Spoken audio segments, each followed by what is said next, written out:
Okay, hello YouTubers and same old gang. So we're back again with episode 9. Yeah, we're finally at the penultimate episode of series 11, and surprisingly, I was very surprised with this one. I actually really enjoyed this one.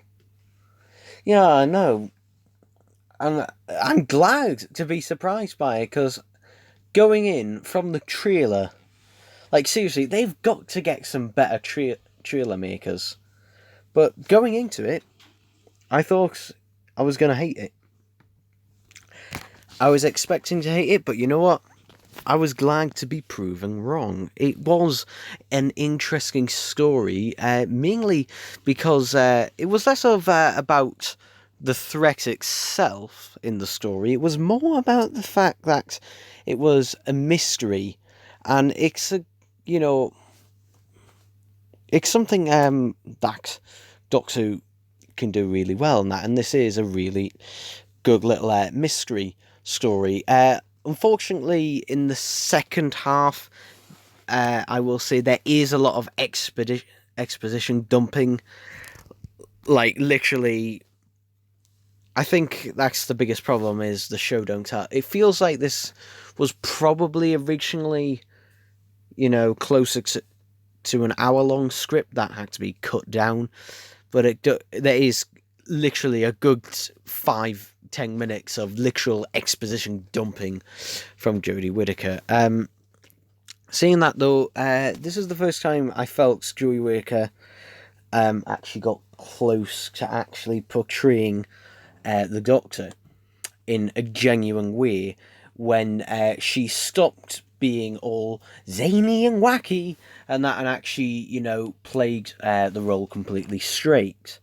That's when it really, came alive, when she was having to basically convince people to let go of their loved ones.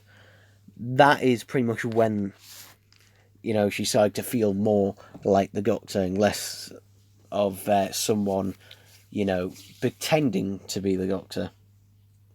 And this episode does have a few nice ties. We finally get a sort of, resolution to Graham's sort of story arc of obviously him missing his wife, and that, and Ryan finally calls him Grandad in this episode at the end. So that's all good, and it's nice to have a bit of a resolution in there, especially at the penultimate episode point.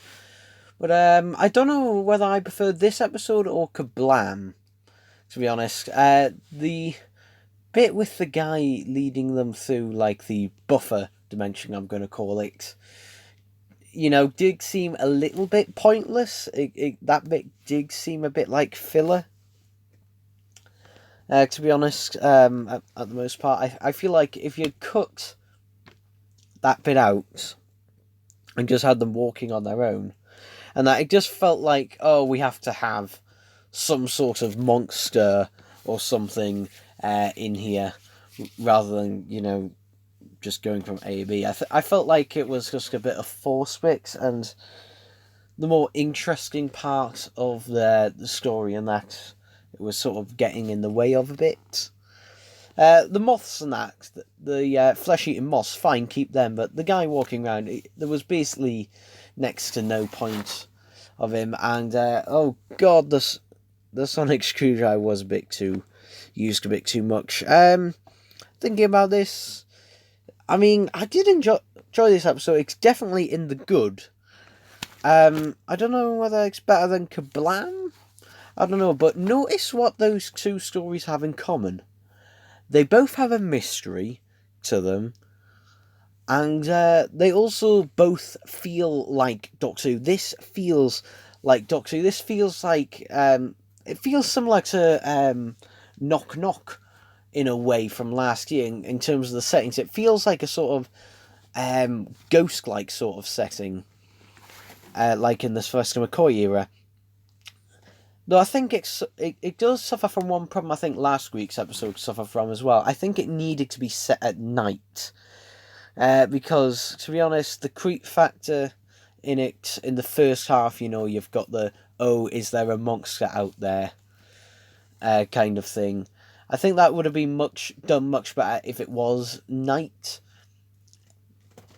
Though I do like the actual reveal of, no, it wasn't a monster, and there wasn't any malicious villain in this story. This is how you do a story without, a villain who is a villain, correctly.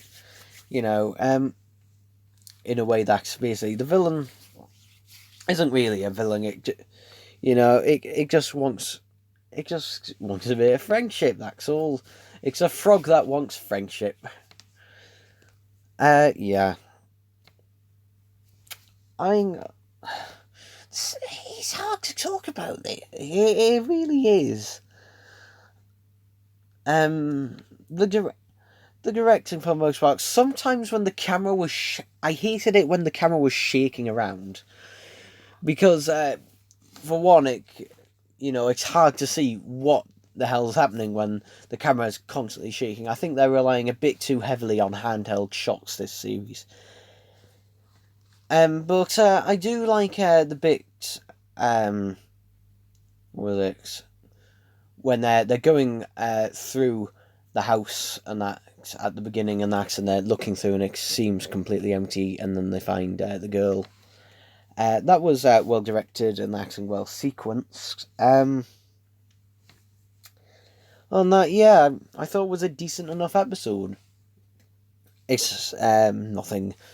Again, though it gets in that thing of nothing amazing that, but you know what? It's fine. It's enjoyable enough. I enjoyed watching it for the most part.